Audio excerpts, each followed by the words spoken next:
오늘 본문 말씀이 창세기 38장 말씀인데요. 이 창세기 38장 말씀을 보면 야곱의 12아들들 중에서 유다에 관한 기사가 소개되어 있습니다. 우리가 창세기 38장 한 장만을 떼어놓고 보면 이상할 게 하나도 없지만, 그러나 앞에서부터 창세기를 쭉 읽어오다가 38장을 만나게 되면 이 창세기 38장은 조금 이상하게 느껴지는 장입니다. 왜냐하면 바로 전장인 창세기 37장에서부터 상당히 긴 요셉의 이야기가 본격적으로 시작되기 때문입니다.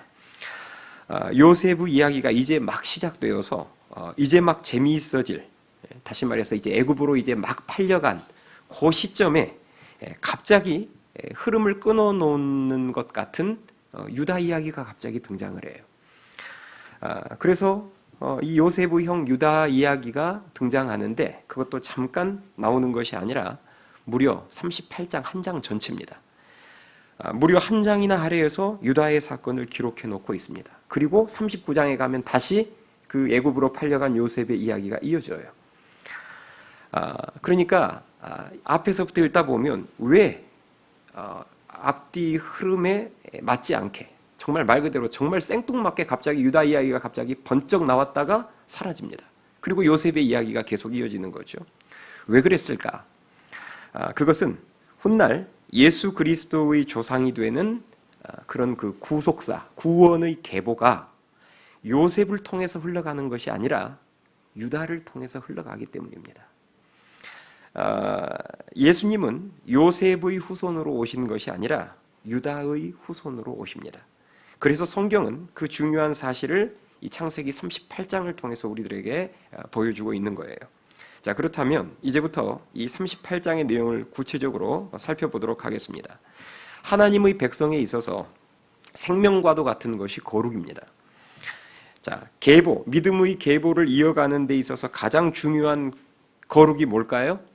하나님의 백성과 결혼하는 거예요. 그렇죠? 믿음의 계보를 이어가는 데 있어서 가장 중요한 거룩은 하나님의 백성과 결혼하는 것입니다. 이 결혼의 문제는 이삭과 야곱까지는 아무 문제가 없었어요. 이삭이든 야곱이든 다 하나님을 아는 여인들과 결혼을 했습니다. 그런데 문제가 어디서부터 시작되느냐?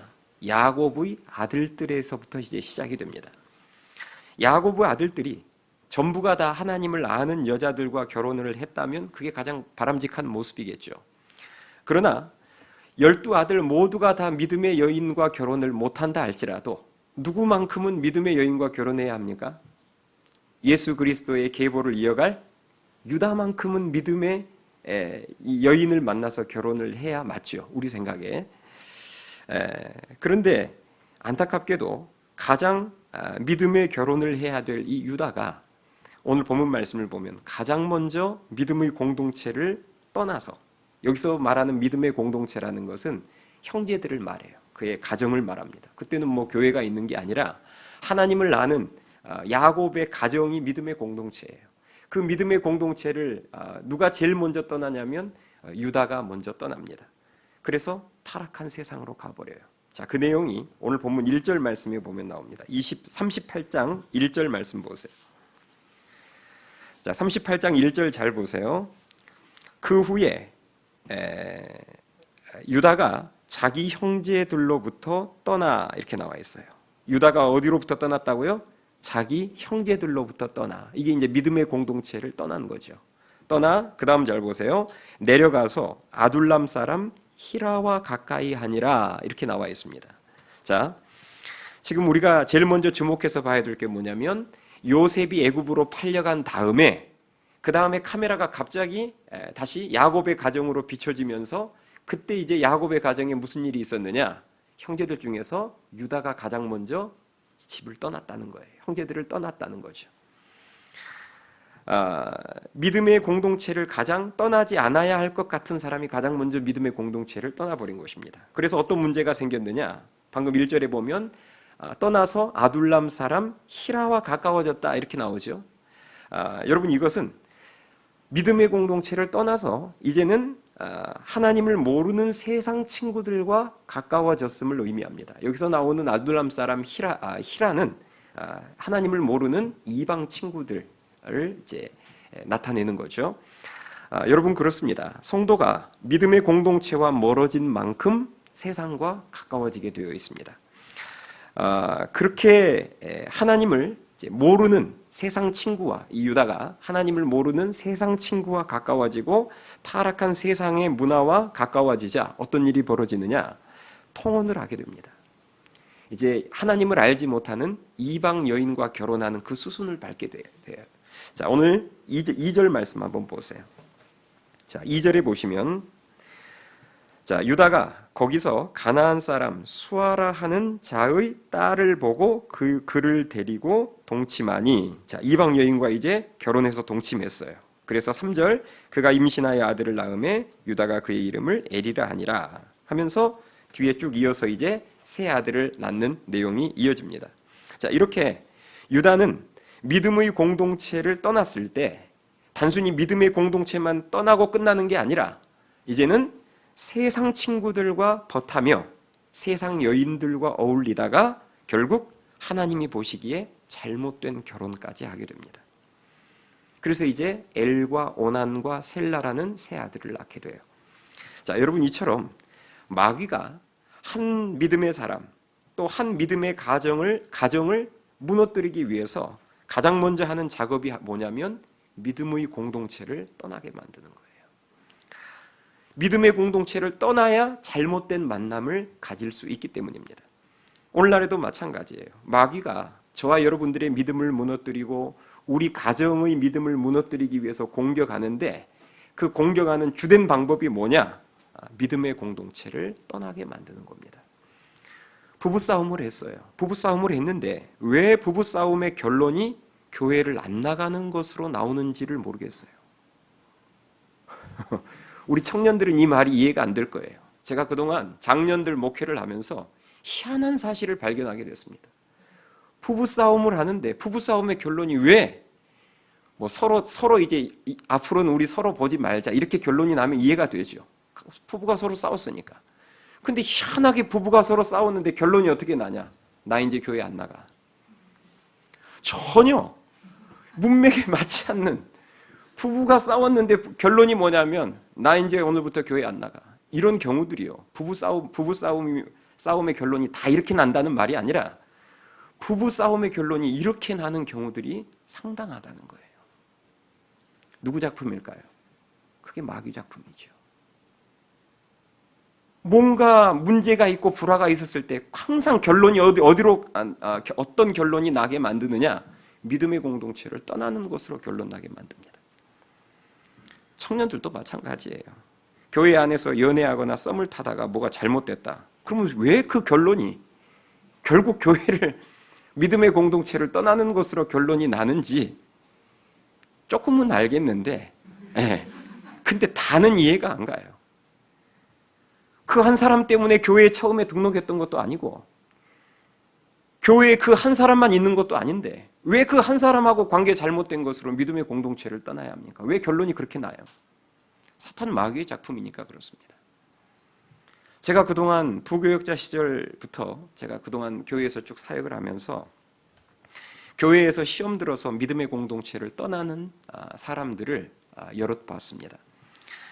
그런데 제가 옆에서 이렇게 보면 그 교회에 시험 들어서 떠날 때 그 시험에 든 이유가 정말 제가 봐도 부목사인 담임 목사인 제가 봐도 이해가 되는 경우도 있어요. 진짜 저 정도면 시험 들어서 떠날만 하겠다 하는 경우도 있긴 있는데 그런 경우는 사실 드뭅니다. 대부분은 별것 아닌 일로 떠납니다. 그동안 그 교회에서 받은 그 은혜, 그동안 받았던 은혜에 비하면 진짜 별것 아니에요. 또 그 시험을 믿음으로 잘 극복해서 앞으로 그 교회에서 또 받을 은혜에 비하면 그거 진짜 별것 아닙니다. 그런데 마귀는 그 별것 아닌 것이 크게 느껴지도록 만드는 거예요. 그래서 믿음의 공동체를 떠나는 쪽으로 결정을 내리게 만들고, 그래서 결국은 믿음의 공동체를 떠나서 영적으로 방황하다가 결국은 세상과 더 가까워지게 되는, 결국은 그 수순을 밟게 만드는 거죠. 오늘 본문 말씀에 나오는 유다처럼. 그러므로 우리는 어떤 순간에도 어떤 일 앞에서도 믿음의 공동체를 떠나는 쪽으로 결정을 내리면 안 됩니다. 멀리, 예를 들어서 멀리 이사를 한다든지 하는 어떤 그런 분명한 이유와 분명한 하나님의 인도하심이 있지 않는 이상 우리는 뭔가 좀 불미스러운 일이 있고 힘들어도 그 믿음의 공동체 안에 여러분 붙어 있어야 함을 믿으실 수 있게 바랍니다. 그게 승리하는 거예요. 아무리 힘이 없는 양도 맹수로부터 자기를 지킬 수 있는 가장 최선의 방법은 양 무리 가운데 있는 것입니다. 떨어지지 않는 거예요. 다시 본문으로 돌아가서요. 유다가 믿음의 공동체를 형제들 중에서 제일 먼저 떠나버렸어요. 요셉은 이건 타이에 의해서 떠난 팔려간 케이스고 남은 형제들 중에서 자의로 믿음의 공동체를 떠난 1호가 유다였어요. 자, 믿음의 공동체 떠나서 이제는 이방 여인과 결혼해서 세 아들을 낳았습니다. 큰아들이 엘인데요. 큰아들 이름이 엘인데 이 큰아들 엘을 이방 여인과 결혼을 시킵니다. 뭐 자기도 이방 여인과 결혼했으니 아들 결혼이야 뭐 볼 것도 없죠. 그 큰아들 엘을 이방 여인과 결혼시키는데 그 큰 며느리가 바로 오늘 본문 말씀에서 큰 비중을 차지하고 있는 며느리 다말이라는 여인입니다. 다말. 유다의 이제 큰 며느리예요. 여러분, 유다는 자신만 통혼의 죄를 범한 것이 아니라 큰아들도 이방 여인과 결혼시키는 큰 실수를 합니다. 이때부터 유다 가문의 비극이 시작이 돼요. 그래서 큰아들 엘이 얼마 지나지 결혼한 지 얼마 지나지 않아서 큰아들 엘이 죽습니다. 그리고 둘째 아들 오난도 하나님 앞에 범죄하여서 둘째 아들도 죽게 되고, 그리고 12절 오늘 본문 12절 시작하자마자 유다의 아내까지 죽게 됩니다. 그러니까 믿음의 공동체를 떠나서 이방 여인과 결혼해서 이제 이방인 큰 며느리까지 맞아들였는데 큰아들 죽고 둘째 아들 죽고 아내까지 죽어버려요. 하나님의 백성인 유다가 믿음의 공동체를 떠났을 때 얼마나 그의 삶과 가정이 처참하게 무너지는지를 잘 보여줍니다. 자, 이제 우리가 과부가 된 다말을 한번 생각해 봅시다. 사실 오늘 우리가 좀 집중해서 살펴볼 인물이 유다라기보다는 다말이에요. 자, 다말은 남편 엘이 일찍 죽어버림으로 말미암아 자녀를 갖지 못한 채 과부가 됩니다. 자, 이런 경우에는 이제 그 계대 결혼법에 의해서 둘째 아들이 형수님과 결혼을 해서 대를 잇게 이제 해주어야 되는데, 그런데 둘째 아들 오난도 결국은 하나님 앞에 범죄해서 죽게 돼요. 그러니까 이제 다말이 대를 이으려면 누구랑 결혼해야 돼요? 셋째 아들인 셀라하고 결혼을 해야 되는데 셋째는 너무 어렸습니다. 그래서 유다는 큰 며느리 다말에게 셋째 아들 셀라가 장성할 때까지 너 친정집에 가서 이 수절하면서 기다려라 이렇게 말해요. 정절을 지키면서 셋째 아들이 클 때까지 기다려라 이렇게 해서 친정집으로 돌려보냅니다. 자, 이제 유다가 이 며느리 다말에게 너 친정집 가서 기다리고 있으라고 말한 이유는 물론 셋째 아들 셀라가 진짜 어리기도 했지만 그게 이유의 전부는 아니었어요. 이 유다에게는 이런 마음이 있었습니다. 큰아들이 다말과 결혼해서 일찍 죽지 않았나? 여러분 옛날 어르신들에게 그런 말 혹시 안 들어보셨어요? 팔자가 센 여자하고 결혼해서 내 아들 인생 망쳤다. 뭐 이런 게 있어요. 이런 말들 사실 진리도 아닌 말인데 그런 말을 한 이제 그런 과거가 있었습니다. 지금은 이제 그런 말 거의 안 하죠. 그런데 유다의 입장에서는 보면 자기의 죄, 아들의 죄는 전혀 생각하지 못하고 그냥 눈에 보이는 현상만 가지고 그렇게 생각한 거예요. 큰아들 엘이 다말이란 여인과 결혼하더니 죽어버렸어요. 또 그래서 이제 둘째 아들 오난도 제가 시간 관계상 앞에 자세히 안 살펴봤지만 사실 큰아들이 죽고 나니까 둘째 아들 오난에게 유다가 시킵니다. 네가 형수님을 받아들여서 임신하게 해줘라. 그래서 하룻밤을 같이 보내게 돼요. 그런데 오난이 그 하룻밤 잠자리 같이 할 때 이렇게 해서 형수가 임신해봐야 그 자식이 자기 자식이 아니라는 사실을 알고 땅에 설정하는 범죄를 범합니다. 자신의 정액을 그냥 땅에다 쏟아버려요. 하나님이 그것을 굉장히 악하게 보시고 그 자리에서 오난 둘째를 죽이셨습니다. 그러니까 지금 그런 어떤 내막을 자세히 잘 모르는 유다 입장에서는 액면만 놓고 보면 무슨 생각이 드냐면 저 다말이라는 여인한테, 저 며느리한테만 큰아들, 둘째 아들 연결만 시켜주면 다 시체돼서 나가는 거예요. 그러니까 이제 셋째 아들 셀라가 물론 어리기도 했지만 셋째 아들까지 줬다가 셋째 아들도 죽어버릴까 봐. 그래서 그런 핑계를 대면서 너 친정집에 가 있어. 이렇게 해서 보낸 거예요. 자, 그 내용이 오늘 본문 11절에 보면 나오거든요. 11절 말씀 보세요. 자, 11절 보세요. 11절 보시면 유다가 그의 며느리 다말에게 이르되 수절하고 내 아버지 집에 있어 내 아들 셀라가 장성하기를 기다리라 하니 셀라도 그 형들같이 죽을까 염려함이라. 다말이 가서 그의 아버지 집에 있으니라. 이렇게 나와 있죠. 자, 결국 유다의 이런 속마음이 있었기 때문에 나중에 셋째 아들 셀라가 장성했음에도 불구하고 셋째 아들을 다말에게 주지 않습니다. 자, 유다는 이제 유다로 다시 카메라를 이제 돌려서 유다는 지금 두 아들을 잃었고요. 이제 아내까지 잃어버렸어요. 하루아침에 이제 허레비가 된 것입니다. 그러자 유다가 외로웠던지 친구와 함께 딥나로 올라가게 되는데요. 이 정보를 어떤 사람이 지금 집에서 오직 시아버지가 불러주기만을 기다리고 있는 다말에게 그 정보를 흘려줍니다. 너의 시아버지가 지금 누군가와 함께 딥나로 가고 있다라는 정보를 결국은 누군가를 통해서 다말이 듣게 돼요. 그러자 다말은 그 소식을 듣고 과부의 의복을 벗고 창녀의 복장으로 갈아입습니다. 그리고 시아버지 유다가 지나갈 만한 길목에서 시아버지를 기다려요. 다말이 왜 그랬을까? 제가 앞서 이미 여러분들에게 대략 그 이유는 설명을 드렸습니다. 셋째 아들 셀라가 이제 장성해서 분명히 나를 불러주셔야 할 때가 됐는데도 시아버지가 안 불러주니까 이렇게 내가 수동적으로 기다리고만 있어서는 그냥 평생 과부로 죽겠구나 해서 다말이 뭔가 이제 먼저 수를 쓴 거예요. 그리고 창녀의 복장으로 갈아입고 그리고 시아버지가 지나갈 길목에서 진을 치고 기다리고 있었던 것입니다. 아내를 잃은 이후에 이제 유다는 외롭잖아요. 아내 잃어버리고. 그래서 유다가 정말 자기 며느리가 창녀 복장을 하고 기다리고 있는 그 길목을 유다가 이제 지나가게 되는데 그 창녀로 변장한 다말을 보고 며느리인 줄은 꿈에도 생각을 못하고 이제 그 유혹에 넘어간 거죠. 사실 다말도 그러려고 그렇게 변장을 하고 기다리고 있었고 그런데 문제는 유다가 창녀로 변장한 다말과 관계를 맺으려고 했을 때 수중에 가진 돈이 없었어요.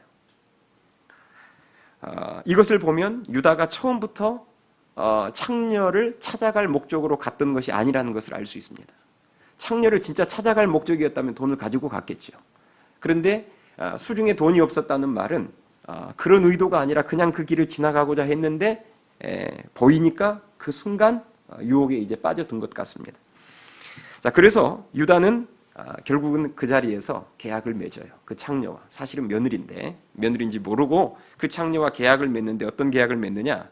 나중에 내가 지금은 가진 돈이 없으니까 나중에 염소 새끼 한 마리 주겠다. 이렇게 약속하며 동침을 제안하는데요. 창녀로 분장한 다말이 이제 그때 이런 제안을 합니다. 말로만은 믿을 수가 없다. 그래서 그 약속의 증표가 될 만한 증거물, 담보물을 요구합니다. 그 담보물이 뭐냐면 끈 달린 도장과 지팡이였어요. 그 내용이 오늘 본문 18절에 보면 나옵니다. 18절 말씀 보세요. 자, 18절 말씀 보시면 18절 우리 한 목소리로 같이 읽겠습니다. 시작. 유다가 이르되 무슨 담보물을 내게 주랴? 그가 이르되 당신의 도장과 그 끈과 당신의 손에 있는 지팡이로 하라. 유다가 그것들을 그에게 주고 그에게로 들어갔더니 그가 유다로 말미암아 임신하였더라. 이렇게 나와 있습니다. 자, 유다가 담보물을 줬어요. 나중에 염소 새끼로 바꿔주겠다 하면서 주었던 담보물은 자신의 끈달린 도장, 오늘날로 말하자면 자신의 인감을 준 거예요. 그리고 자신의 어떤 그런 권위를 상징하는 지팡이를 함께 내주었습니다. 그래서 그것을 받고 다말이 이제 유다와 동침을 하게 됐고, 그래서 쌍둥이를 낳게 됩니다. 그래서 그 쌍둥이 이름이 베레스와 세라라는 쌍둥이가 이제 오늘 말씀 맨 끝부분에 나오는데, 그 베레스와 세라라는 쌍둥이 중에서 누가 다윗의 조상이고 예수 그리스도의 조상이 될까요? 베레스가 이제는 예수 그리스도의 조상이 됩니다. 그 두 아들 중에서 베레스의 후손으로 보아스와 다윗이 태어나게 되고, 그 후손으로 예수 그리스도가 태어나게 돼요. 그래서 여러분이 이제 마태복음 1장에 보면 베레스라는 이름이 그 예수님의 족보에 올라와 있습니다. 결국 이 일로 다말은 예수 그리스도의 단순히 두 아들을 얻는 정도가 아니라 예수 그리스도의 조상이 되는 복을 누리게 돼요. 자, 우리가 이 대목에서 첫 번째 생각해 봐야 될 내용이 있습니다. 그것은 이 다말이라는 여인의 자세와 태도예요. 왜 이렇게까지 하면서 유다 가문의 씨를 얻고자 했을까? 이게 이제 우리가 생각해 볼 첫 번째 문제입니다. 왜 이렇게까지 해가면서 유다 가문의 씨를 얻고자 했을까? 이 둘째 아들 오난이 죽었을 때 시아버지 유다가 이제 다말에게 너 친정으로 돌아가서 수절하라고 하는데, 수절하라는 말은 정절을 지키라는 말이에요. 친정집에 가서 셋째가 클 때까지. 그런데 여러분, 사실 이 시대 당시, 지금 이 유다가 살고 있었던 이 시대 당시 가나안의 상황을 보면 당시 여러분 성적으로 타락할 대로 타락해져 있었던 땅입니다. 가나안 땅이. 그러니까 가나안 족속의 사전에 수절이라는 단어는 없어요. 정절이라는 단어는 없습니다. 남편이 죽으면 너무나 자연스럽게 다른 남자와 결혼했던 것이 당시 가나안 문화였습니다. 그리고 유다 가문이 무슨 재벌 가문이 아니었어요. 사실 세상적인 관점에서 보자면 다말이 이렇게까지 유다 가문의 씨를 얻기 위해 집착해야 될 이유가 없단 말입니다. 그럼에도 불구하고 다말은 남편의 동생들과 관계를 맺어야 되는, 어찌 보면 그것도 수치죠. 거기에다가 나이 어린 누구죠? 둘째 도련님이 클 때까지 기다려야 하는, 사실 그것도 어찌 보면 여자의 입장에서 수치스러운 일일 수 있습니다. 거기에서 더 나아가서 시아버지를 속여가면서까지 유다 가문의 씨를 얻고자 했었던 이유가 무엇일까? 왜 이렇게 집착했을까 하는 것입니다. 무엇이었을까요? 왜 이렇게 이 다말이라는 여인이 유다 가문의 씨를 얻어내고자 이렇게 집착을 했을까요? 그것은 재산의 문제가 아니었습니다. 그럼 무엇이었을까? 여호와 하나님의 백성이 되고자 함이었고, 더 나아가서 그 하나님께서 조상인 아브라함과 이삭과 야곱에게 해주신 그 언약의 계보를 잇기 위함이었습니다. 다말의 목적이 단순히 아들 하나 갖는 것이었다면 앞서 말씀드린 대로 가문을 떠나서 다른 남자하고 결혼해서 임신하면 됩니다. 그게 훨씬 더 빠릅니다. 그런데 그런 방법들을 쓰지 않고 끝까지 유다 가문의 씨를 얻고자 했었던 이유는 시아버지가 믿는 여호와 하나님의 백성으로 남기를 원했기 때문이고, 하나님께서 이미 자기도 들었을 거 아니에요. 그 가문을 통해서 하나님께서 언약을 이루시는데 자기도 쓰임받고자 했던 영적인 목표가 있었던 것입니다. 성경이 이런 다말의 끈질긴 모습을 통해서 우리들에게 말하고자 하는 게 무엇이겠습니까? 예수님 말씀처럼 천국은 뭐하는 자의 것이에요? 침노하는 자의 것이기 때문입니다. 하나님의 은혜와 복은 그 가치를 알고 적극적으로 끈질기게 달려드는 자가 쟁취할 수 있는 거예요. 다말이 그 모습을 보여줍니다. 물론 시아버지를 속인 것과 시아버지와의 부적절한 관계는 큰 문제가 있었지만 이것은 당시 가나안이 그 시대 당시에 얼마나 성적으로 타락했는지를 보여주는 대목이기도 합니다. 그러나 여기서 중요한 것은 다말이 어떻게 해서든지 하나님의 약속이 있는 하나님의 백성이 되기를 원했다는 거예요.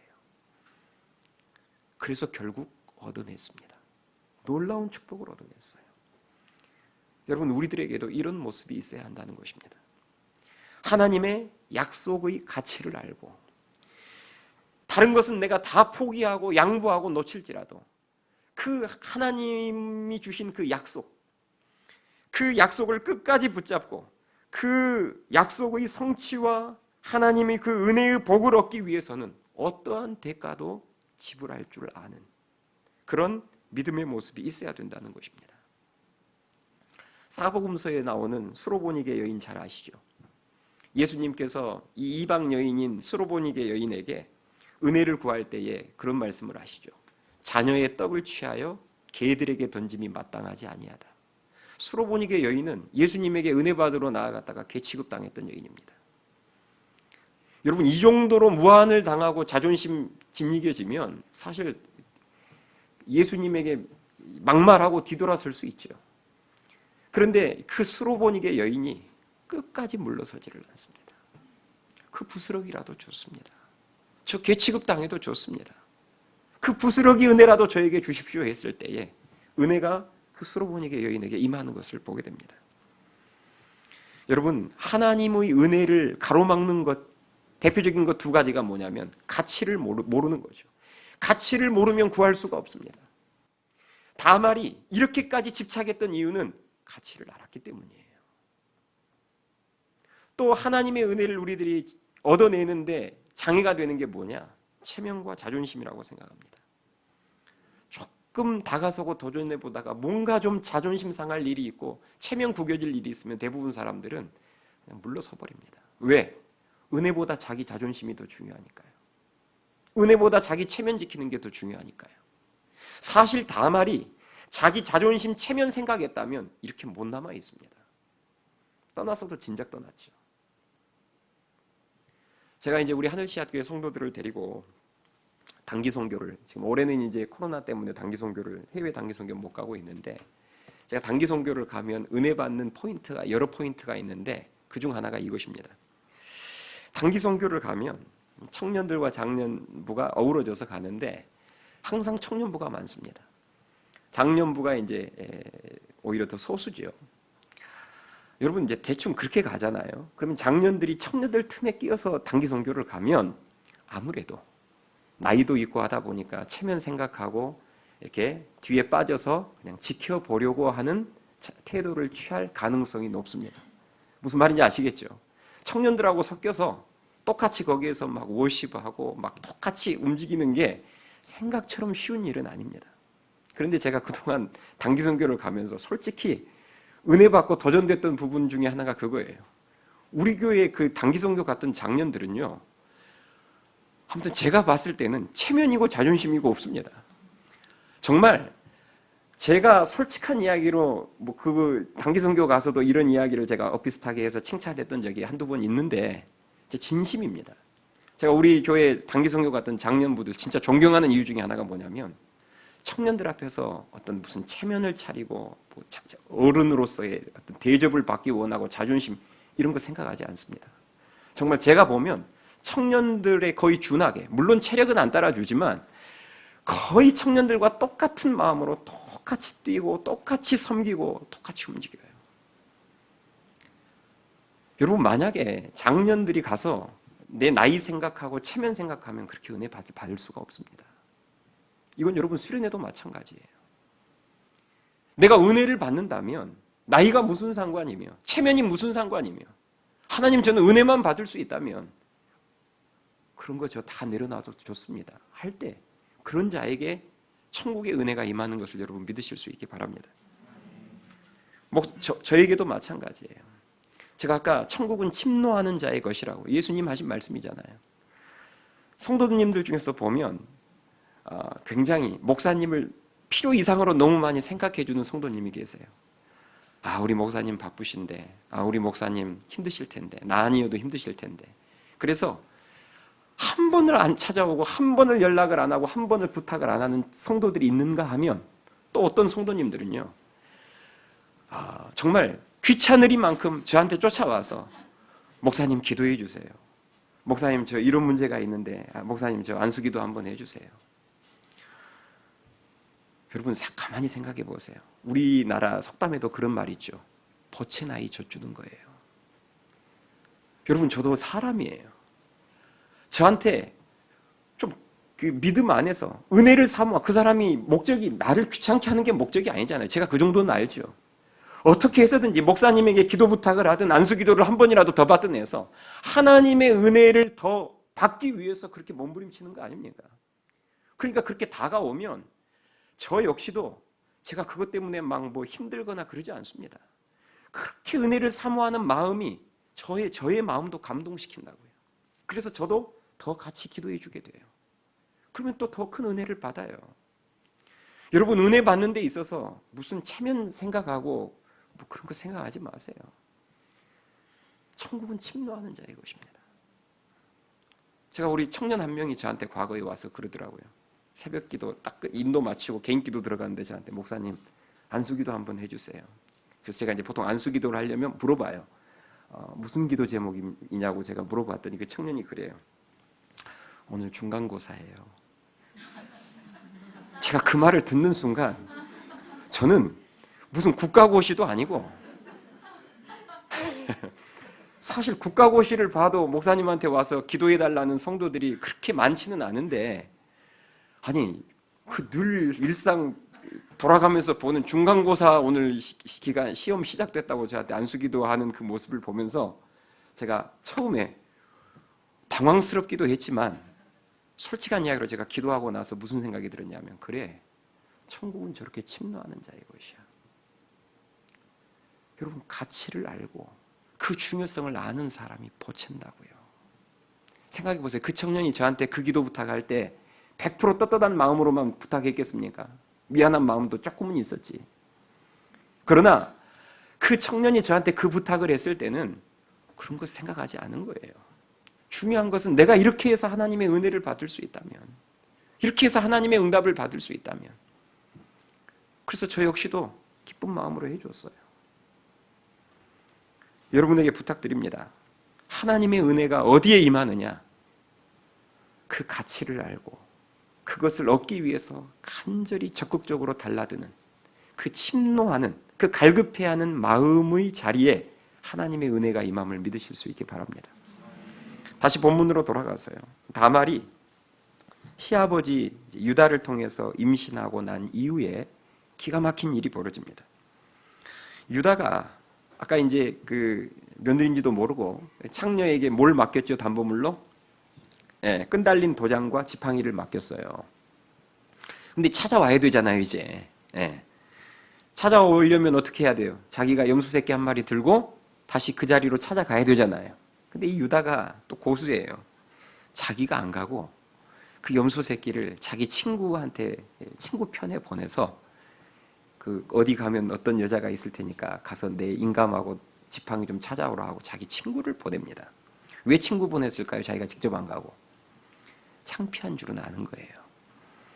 그래서 그 유다의 그 친구가 이제 염소 새끼 가지고 유다가 말한 곳으로 가 보니까 말한 창녀가 없는 거예요. 돌아와서 유다에게 그 사실을 알리자. 가봤는데 네가 말한 창녀 없더라. 하고 말해주니까 유다가 어떻게 반응하냐면 담보물을 포기합니다. 깨끗하게 포기하고 조용히 그 일을 덮어버립니다. 그러니까 창피한 것을 안 거예요. 그래서 그것을 문제 삼지 않고 깨끗하게 담보물을 포기해버립니다. 자, 그런 일이 있은 후로, 그렇게 해서 이제 일은 다 끝난 줄 알았는데 그런 일이 있은 후로 약 3개월 후에 동네에 이상한 소문이 돌기 시작합니다. 그 소문은 뭐였냐면 유다의 며느리 다말이 임신했다는 소문이 돌기 시작해요. 남편 없는 여인이, 또 유다 입장에서는 내가 셋째 아들을 주지도 않았는데 며느리가 임신했다는 것은 빤한 사실 아닙니까? 누군가와 바람피웠다는 말이죠. 그 소문을 들은 유다가 분노하여서 그 자리에서 며느리 다말을 불태워 죽이라고 명령을 해요. 그러자 이제 다말은 이제는 이게 불 속에서 타들어 죽어가야 하는 그 위기의 상황 앞에서 다말이 그 극적인 순간에서 드디어 이제 그 담보물을 꺼내듭니다. 도장과 끈달린 그 도장과 지팡이를 그 극적인 순간에 꺼내서 시아버지 유다에게 보여주시오. 이 뱃속에 아이의 아빠가 바로 이 물건의 주인이라고 보여줍니다. 여러분, 이 이제 극적인 장면이 24절에 보면 나오는데 24절 보세요.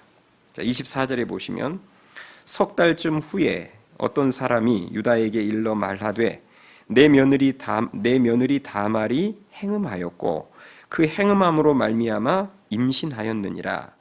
유다가 이르되 그를 끌어내어 불사르라. 여인이 끌려 나갈 때에 사람을 보내어 시아버지에게 이르되 이 물건 임자로 말미암아 임신하였나이다. 청하건대 보소서 이 도장과 그 끈과 지팡이가 누구의 것이니까 한지라. 이렇게 나와 있습니다.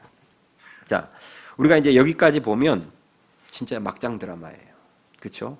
아침 드라마도 이런 아침 드라마가 없습니다. 그런데 이제 우리가 이 대목에서 유다의 아주 이중적인 모습을 보게 됩니다.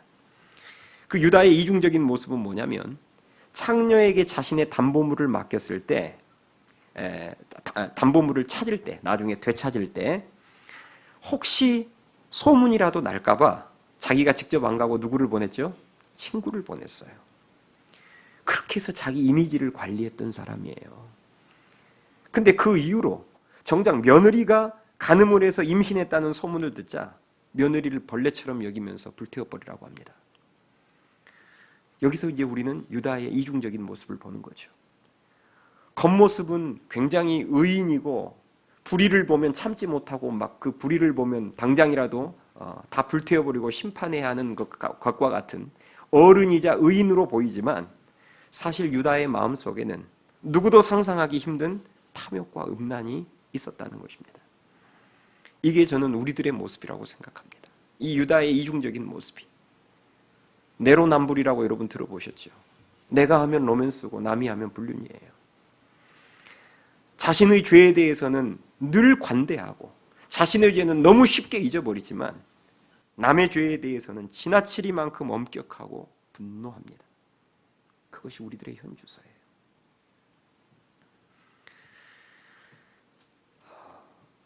근데 성경은 말하는 거죠. 네 며느리를 벌레처럼 여기는 유다, 너는 더한 놈이야. 이게 성경의 지적이에요. 내 눈에 있는 들보는 보지 못하고 남의 눈 속에 있는 그 작은 티끌 하나만 크게 보이는 그것이 우리들의 현주소입니다. 그래서 성경은 말합니다. 죄인은 두 가지 종류의 죄인이 있어요. 들킨 죄인이 있고 안 들킨 죄인이 있습니다.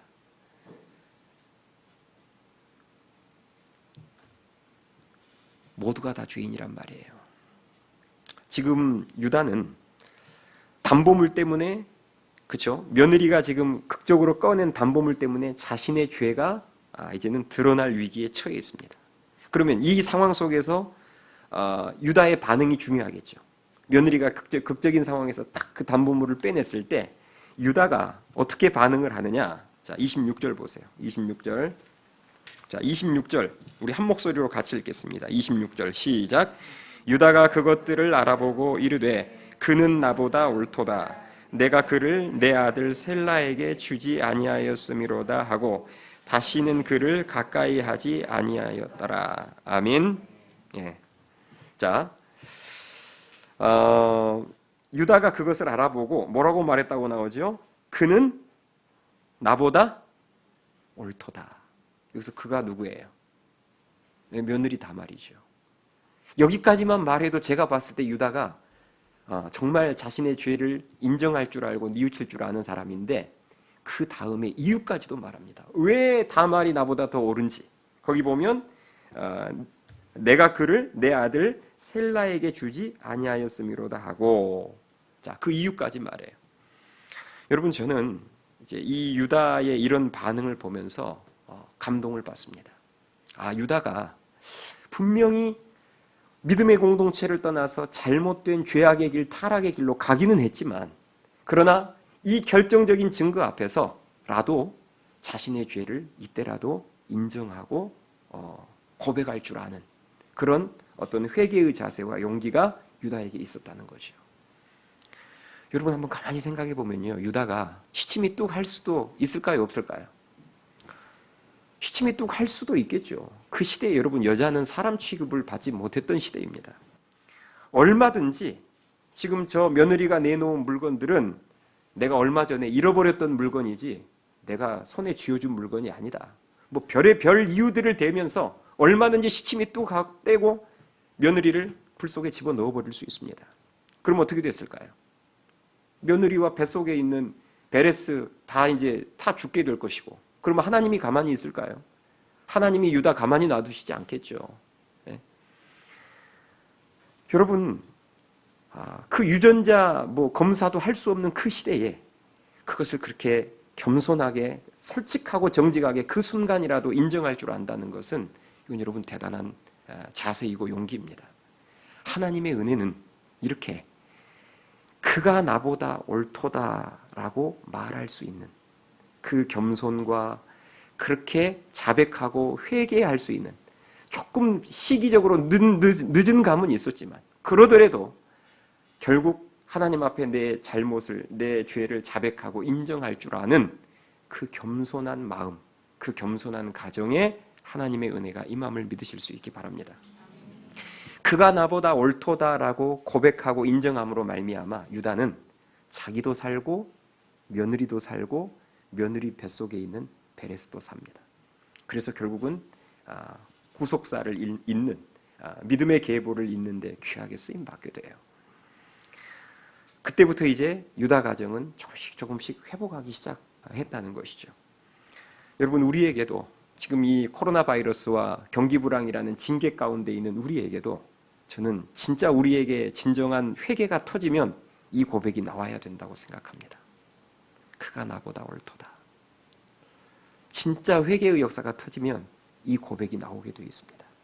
내가 나보다 더 철이 안 들고 내가 나보다 더 믿음이 없다고 생각했던 내 배우자 혹은 교회 안에서 어떤 지체 교우들, 항상 그를 정죄했고 항상 그래도 내가 그 사람보다는 믿음이 좋다고 생각했을지 모르지만 진짜 회개의 영이 임하고 진정한 회개의 역사가 터지면 그 사람 입에서는 이 고백이 나와야 맞습니다.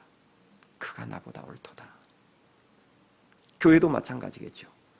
여러분, 교회의 지도자 입술에서 만약에 항상 느끼는 것이지만 우리 성도들이 나보다 훨씬 더 나아, 지도자인 나만 잘하면 돼, 이 고백이 지도자의 입술에서 나오는 교회라면 그 교회는 진짜 소망 있는 교회입니다. 그런데 지도자의 입술에서 항상 나는 잘하고 있는데 수준 낮은 성도들이 문제야, 저 성도들 때문에 우리 교회가 성장이 안 되고 막혀 있어, 이러면 여러분 그 교회는 소망이 없는 거예요. 가정도 마찬가지겠죠. 내 배우자가 문제가 아니라 사실은 그가 나보다 더 낫고 제가 하나님 저만 잘하면 됩니다. 이 마음이, 그 자세와 그 깨달음이 있었을 때 그 겸손한 마음 위에 하나님의 은혜가 임함을 믿으실 수 있기 바랍니다. 마지막으로요, 다말이 유다에게 이제 자백을 받아내는데 결정적인 역할을 했던 게 뭘까요?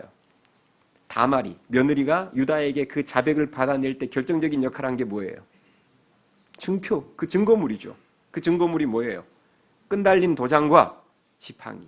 이 증거물이 있었기 때문에 자백을 받아내고 자기가 용서받을 수 있었던 거예요. 우리도 마찬가지입니다.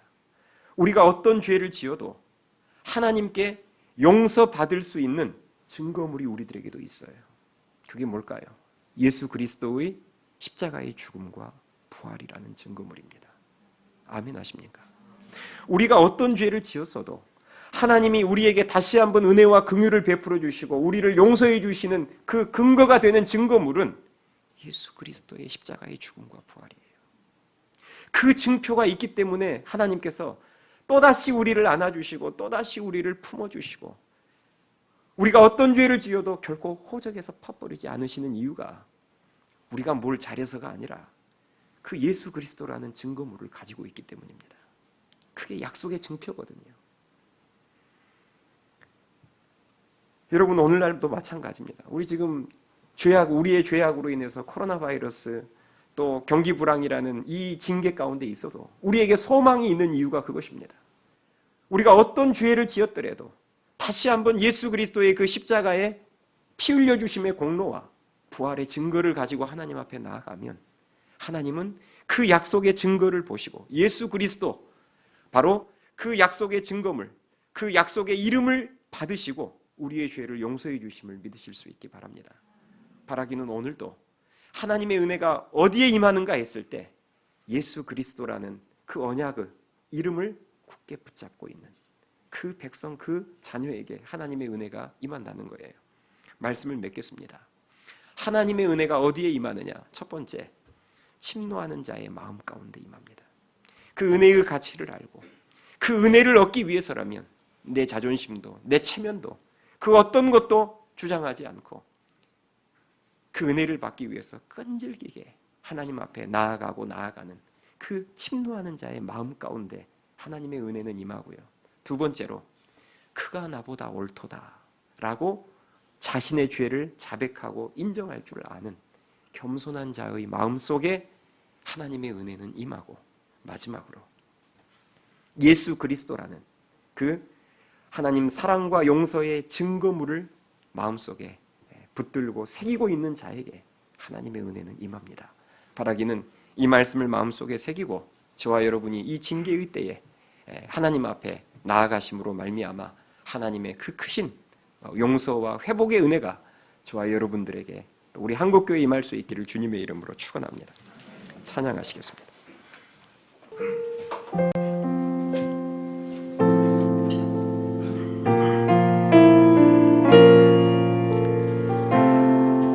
우리 은혜를 사모하는 마음으로 찬양합시다. 주의 음성을 내가 들으니 사랑한단 말일세. 믿는 마음으로 주께 가오니 나를 영접하소서.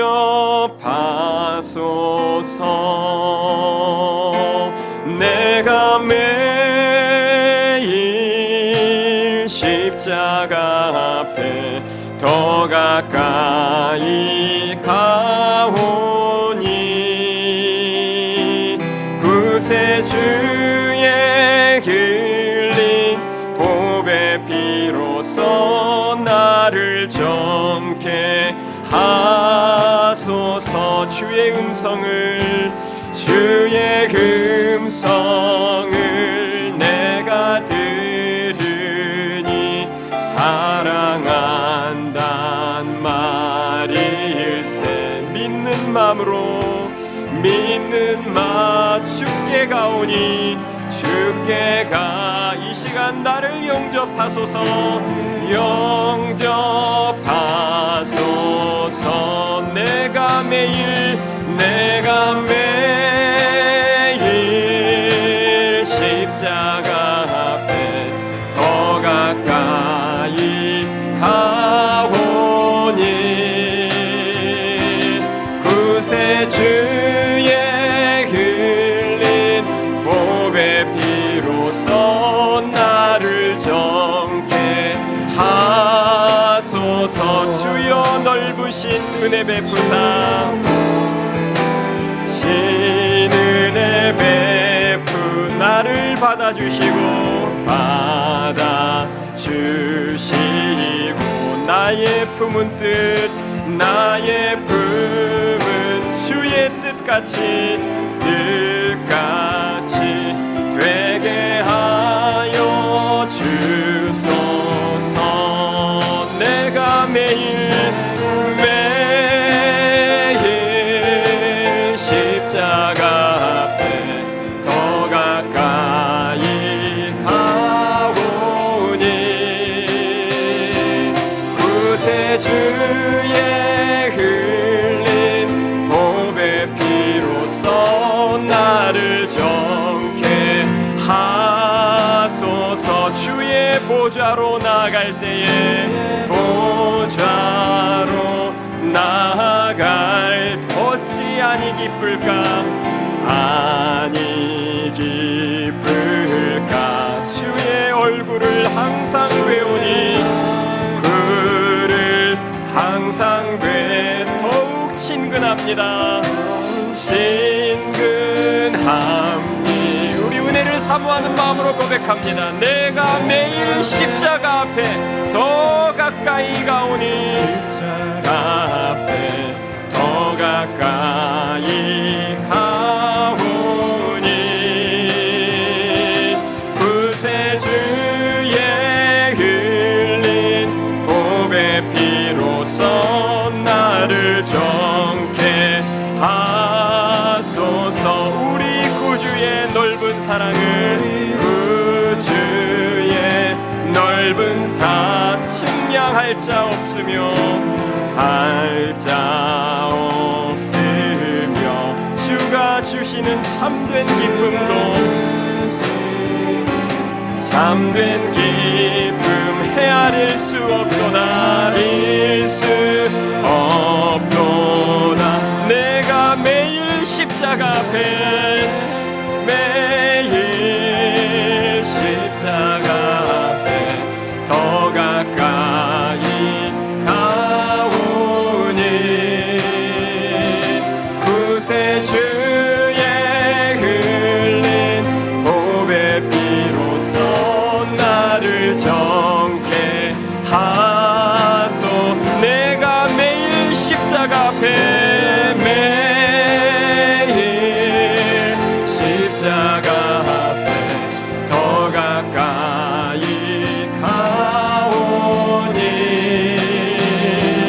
구세주의 흘린 보배 피로써 나를 정케 하. 우리 마음을 실어서 다시 한번 고백합니다. 내가 매일 십자가 앞에 십자가 더 가까이 가오니 가오니 구세주의 흘린 보배 피로써 흘린 보배 피로써